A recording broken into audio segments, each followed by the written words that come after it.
বাংলাদেশ খানজাহানের বাংলাদেশ, এই বাংলাদেশ শাহজালালের বাংলাদেশ, এই বাংলাদেশ হাফিজ হুজুরের বাংলাদেশ, এই বাংলাদেশ শাইখুল হাদিসের বাংলাদেশ। এই বাংলাদেশে আর কোন ইসলাম বিরোধী ষড়যন্ত্র বরদাস্ত করা হবে না।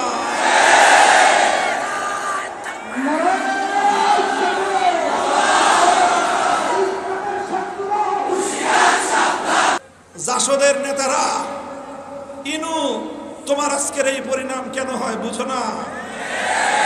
কেন জনতা তোমাকে লাথি মারে? একটু কারাগারের অন্তরালে বসে নতুন করে ভাববার আমি আহ্বান জানাই। মতিয়া চৌধুরী শেখ মুজিবের চামড়া দিয়ে ডুগডুগি বাজাবার চিন্তা করেছিলে, ঘোষণা দিয়েছিলে। কেন দিয়েছিলে সেদিন? তোমাদের 30,000 যুবককে তুলে নিয়ে শেখ মুজিবের গুন্ডা বাহিনী খুন করেছিল। শেখ হাসিনা, তুমি শুধু 15ই আগস্টের নিহতদের জন্য কান্না করো। কানতে কানতে 50 বছর এদেশের মানুষকে ধোঁকা কম দাও নাই। 15ই আগস্টের নিহতরা যেরকম তাদের রক্তের দাম আছে, তাদের হাতে, তোমার বাবার হাতে, তোমার বাবার বাকশালীদের হাতে আমার বাংলার 30,000 মায়ের কোল খালি হলো। সেই মায়েদের চোখের অশ্রুর কোনো মূল্য নাই। আমার সেই সকল তরতাজা 30,000 যুবকের জীবনের কোনো দাম নাই। তোমার কাছে যদি 30,000 যুবকের প্রাণের কোনো দাম না থাকে, এদেশের মানুষের কাছে 15ই আগস্টের নিহতদের কোনো মূল্য থাকবে না।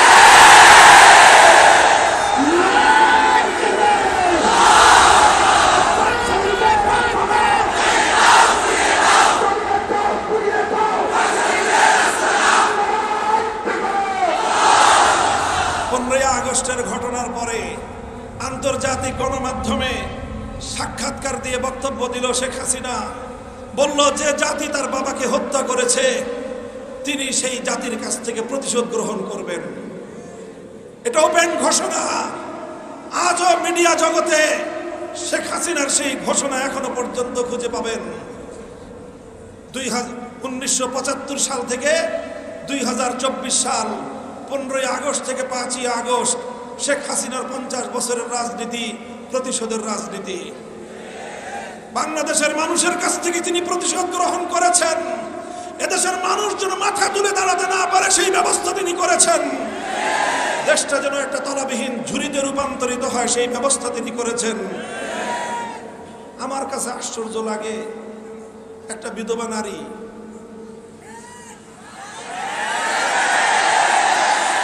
ছেলে মেয়ে দুটোটা বিদেশে সেটেল, একটা বোন আছে সেই বোনের ফ্যামিলিও বিদেশে সেটেল। কত টাকা লাগে? লক্ষ কোটি টাকা আমার গরিব দেশ থেকে পাচার করলা। আমার দেশের শ্রমিকরা মেহনত করে, কৃষকরা মাথার ঘাম পায়ে ফেলে বিদেশ থেকে আমাদের ছেলেরা, আমাদের মেয়েরা, রেমিটেন্স যোদ্ধারা কষ্টার্জিত পয়সা দেশে পাঠায় আর আশা করে বাংলাদেশটা উন্নত হবে। তোমরা মেগা মেগা প্রকল্পের নামে মেগা দুর্নীতি করে বাংলাদেশটাকে, বাংলাদেশের অর্থনীতির ভিতকে ধসিয়ে দিলে। কেন এত টাকা চুরি করলে? পরে আমি নিজেই খুঁজে পেয়েছি এর উত্তর। আসলে তাদের এত টাকার প্রয়োজন ছিল না, কিন্তু এই টাকাগুলো তারা চুরি করেছে শুধু এজন্য যেন বাংলাদেশ মাথা উঁচু করে দাঁড়াতে না পারে। বাংলাদেশটাকে আরেকটা দেশের অঙ্গরাজ্যে পরিণত করবার চক্রান্ত করেছে সে। বাংলাদেশের মানুষ কোনো এক সময় তোমাকে ভোট দিয়ে প্রধানমন্ত্রী বানিয়েছিল। তুমি গেলা আরেক দেশে, সেই দেশে যাওয়ার পর যেই লোক হজ করে পট্টি বেঁধে মাথা হাতে তসবি নিয়ে ক্ষমতায় গেলে, আরেকটা দেশে যাওয়ার পর তোমার কপালে তিলক পরায় দেয়, হাসি মুখে তুমি মেনে নাও।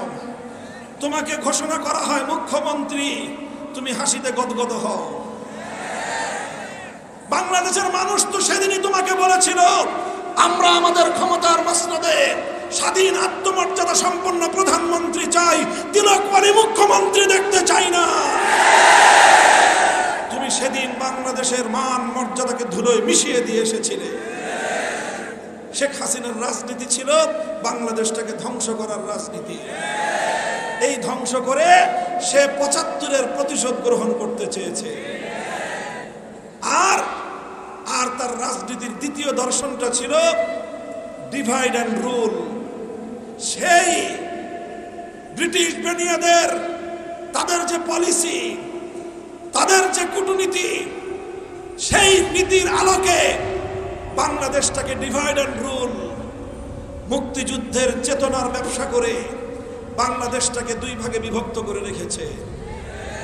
অথচ শেখ হাসিনার পরিবারের একজন সন্তান মুক্তিযুদ্ধে সশরীরে অংশগ্রহণ করে নাই। আর মুক্তিযুদ্ধের পরে তারাই হয়ে গেল মুক্তিযুদ্ধের প্রধান ডিলার। ভালো কথা, এরপরে বাংলাদেশকে বিগত ৫৫ বছর ধরে মুক্তিযুদ্ধের ভিত্তিতে দুই ভাগে ভাগ করেছে। উদ্দেশ্য মুক্তিযুদ্ধের চেতনা সমুন্নত করা নয়, উদ্দেশ্য ছিল দেশটাকে বিভক্ত করা। দেশের মানুষ যদি ঐক্যবদ্ধ হয়, এদেশ অন্য কোন দেশের করতলগত হবে না। এই জন্য দেশকে বিভক্ত করে রাখতে চেয়েছে। এই দুই পলিসি, একটা হলো প্রতিশোধের রাজনীতি, আরেকটা হলো বিভক্ত করার রাজনীতি। ৫০ বছর এই খেলাই বাংলাদেশে শেখ হাসিনা খেলেছে। বিভক্ত করার আরেকটা নির্মম কৌশল ছিল শেখ হাসিনা এবং আওয়ামী লীগের, সেটা হলো সংখ্যালঘু ইস্যু। সংখ্যালঘুদেরকে, হিন্দু, বৌদ্ধ, খ্রিস্টানদেরকে শেখ হাসিনা আর তার সন্ত্রাসীরা রাতের অন্ধকারে কালনাগিলি হয়ে ছোবল মারত, দিনের আলোতে ওঝা হয়ে ঝাড়তে আসতো। এই ছিল তার পলিসি। 2024-এর ৫ আগস্টের পর এই বাংলাদেশ খান জাহান আলীর বাংলাদেশ, এই বাংলাদেশ শাহজালালের বাংলাদেশ, এই বাংলাদেশ হাফিজ হুজুরের বাংলাদেশ, এই বাংলাদেশ শাইখুল হাদিসের বাংলাদেশ। এই বাংলাদেশে আর কোন ইসলাম বিরোধী ষড়যন্ত্র বরদাস্ত করা হবে না।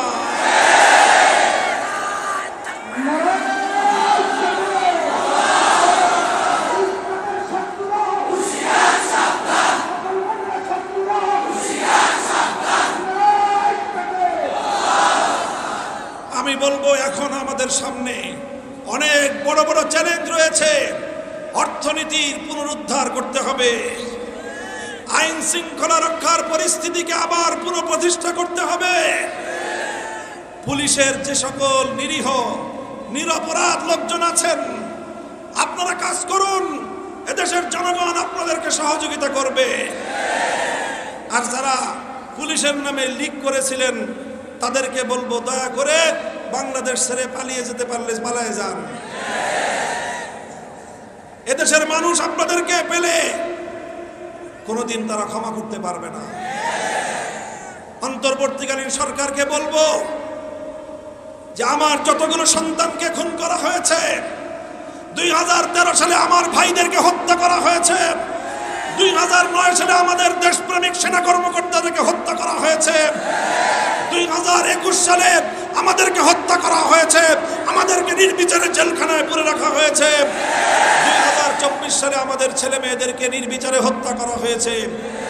প্রতিটি হত্যাকাণ্ডের বিচার চাই। আন্তর্জাতিক অপরাধ ট্রাইব্যুনাল গঠন করেছেন, সেই ট্রাইব্যুনালে প্রসিকিউশন নিয়োগ দিয়েছেন, ধন্যবাদ জানাই। তবে এটা দ্রুত কাজ চালাইতে হবে। শেখ হাসিনা কোন বলে, কোন চুক্তির বলে এখনো পর্যন্ত ভারতে আশ্রয় নিয়ে আছে?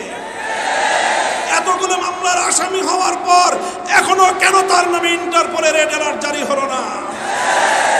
ইন্টারপোলে রেড অ্যালার্ট জারি করে শেখ হাসিনা এবং তার খুনি মন্ত্রিসভার সদস্যদেরকে ধরে এনে বিচারের কাঠগড়ায় দাঁড় করাতে হবে। আর তার আগে শেখ হাসিনাকে রিমান্ডে নিয়ে কোথায় কোথায় টাকা পাচার করেছে তথ্য আমি উদ্ধার করতে হবে। পাচারকৃত টাকা দেশে ফিরিয়ে এনে বাংলাদেশের জনগণের কল্যাণে বিনিয়োগ করতে হবে। আর কখনো এদেশে শিক্ষা ব্যবস্থায় নাস্তিক্যবাদ এবং ইসলাম বিরোধী ভাবধারা যেন নতুন করে প্রবিষ্ট হতে না পারে, সেই ব্যাপারে যথাযথ পদক্ষেপ গ্রহণ করতে হবে। এখন আমরা শুধু দৃষ্টি আকর্ষণ করছি, মনে রাখবেন আমার আগামী প্রজন্মকে ইসলাম থেকে দূরে সরাবার, ইসলাম সম্পর্কে বীতশ্রদ্ধা করে তুলবার, যে কোনো অপতৎপরতার বিরুদ্ধে আমরা জিরো টলারেন্স নীতিতে মাঠে নামবো, কোনো আপোষ করব না। আমার সন্তানকে নাস্তিক বানাবার কোন এজেন্ডা বাংলাদেশে বাস্তবায়ন হতে দেব না। ভালো ভালো কাজ করবেন, ভালো ভালো সহযোগিতা পাবেন। ইসলামকে নিয়ে ছিনিমিনি খেলতে চেষ্টা করবেন, মাথায় কাফনের কাপড় বেঁধে মাঠে নামবো। এদেশের ইসলামপন্থীদেরকে মূল্যায়ন করার চেষ্টা করুন। তাকিয়ে দেখুন আজকের নতুন বাংলাদেশের দিকে। 15 বছরের নিষ্পেষণ থেকে বেরিয়ে আসার পর আজ গোটা বাংলাদেশে বাদ ভাঙ্গা জোয়ার ছুটেছে ইসলাম রাজনীতি, খেলাফতের রাজনীতির প্রতি। এই সিমটমটা বুঝবার জন্য আজকের বাংলাদেশের সকল মহলকে আমি উদাত্ত আহ্বান জানাই। এদেশের মানুষের চেতনা বুঝবার চেষ্টা করুন, মানুষের পাস বুঝবার চেষ্টা করুন। ইসলামপন্থী বলে আমাদেরকে শুধুমাত্র উপেক্ষা করবেন, অবজ্ঞা করবেন, সেই দিন ভুলে যান। খবরদার, সেই দিন ভুলে যান। আমরা এদেশে ভাড়াটিয়া হিসেবে থাকি না, রক্ত দিয়ে কিনেছি এই মাটি। 3টি আধিপত্যবাদের বিরুদ্ধে লড়াই করতে গিয়ে আমাদের যেই পরিমাণ রক্ত গিয়েছে, আর কোন জনগোষ্ঠী এই পরিমাণ রক্ত দেয় নাই। পূর্বপুরুষদের রক্তে কেনা মাটিতে ভাড়াটিয়া হিসেবে থাকবে না মামুনুল হকরা। এই কথাটা যত তাড়াতাড়ি বুঝবেন, সবার জন্য যত মঙ্গল। আমাদের হাত সকলের প্রতি বন্ধুত্বের হাত প্রসারিত। আবার বলছি, বন্ধুত্ব করবেন, বন্ধুত্বের হাত পাবেন। প্রভুত্ব করবার চেষ্টা করবেন, চোখ উপড়ে ফেলবো। সংগ্রামী সাথী ও বন্ধুগণ, দীর্ঘ সময় পর্যন্ত প্রতিকূল আবহাওয়া উপেক্ষা করে বিকালের প্রোগ্রাম আজকে রাত্রে হচ্ছে। এই গণসমুদ্র আপনারা তৈরি করে খুলনার মানুষ শাইখুল হাদিস আল্লামা আজিজুল হকের যুগ থেকে আমাদেরকে ভালোবাসেন। আজ সেই ভালোবাসার আপনারা প্রমাণ রেখেছেন। আগামী দিনেও ইসলামের যে কোনো প্রয়োজনে এভাবেই আপনারা রাজপথে নেমে আসবেন ইনশাআল্লাহ। বৈষম্যহীন সমাজ গড়তে চান, ইনসাফ কায়েম করতে চান, জুলুম আর শোষণ মুক্ত, বঞ্চনা মুক্ত একটা সমাজ গড়তে চান। পূর্ণাঙ্গ বৈষম্যহীন, পূর্ণাঙ্গ ইনসাফ পূর্ণ একটা সমাজ গড়তে চাইলে মানব রচিত কোনো তন্ত্রমন্ত্র দিয়ে সম্ভব না। এজন্য প্রয়োজন এই জমিনের মালিক আল্লাহ রাব্বুল আলামিন প্রদত্ত আল্লাহর প্রতিনিধিত্বের রাজনীতি, খেলাফতের রাজনীতি করতে হবে। আমি খুলনাবাসীকে আহ্বান জানাই, আসুন দলে দলে আমাদের বাংলাদেশ খেলাফত মজলিসের পতাকা দলে শামিল হন। যুব সমাজ, তোমরা নতুন এক বাংলাদেশ গড়বার জন্য যুব মজলিসের পতাকা দলে সমবেত হও। ছাত্র সমাজ, আসো আমাদের ছাত্র মজলিসের কাতারে। আমরা তোমাদেরকে নিয়ে স্বেচ্ছাসেবক বাহিনী গঠন করে নতুন বাংলাদেশ গড়ে তুলব ইনশাআল্লাহ। যেই বাংলাদেশে আর কোনোদিন কোনো স্বৈরাচারী মাথাচাড়া দিয়ে উঠতে পারবে না, যেই বাংলাদেশে ফ্যাসিবাদের জায়গা হবে না, যেই বাংলাদেশ থেকে ইসলামকে অবজ্ঞা করবার দুঃসাহস কেউ দেখাতে পারবে না। আল্লাহ পাক রব্বুল আলামিন তৌফিক দান করুন ইনশাআল্লাহ। এভাবেই আমাদের পথ চলা অবিরাম চলবে, আমাদের সংগ্রাম অব্যাহত থাকবে ইনশাআল্লাহ। যতদিন এ দেহে প্রাণ আছে, এ হৃদয় স্পন্দন আছে, আল্লাহর জন্য, আল্লাহর মাখলুক মানব জাতির জন্য আমরা আমাদের সংগ্রামকে অব্যাহত রাখবো ইনশাআল্লাহ। এভাবেই দেখা হবে রাজপথে, কথা হবে স্লোগানে স্লোগানে। আল্লাহ পাক আমাদের দেশের জন্য, জাতির জন্য মঙ্গলের এবং কল্যাণের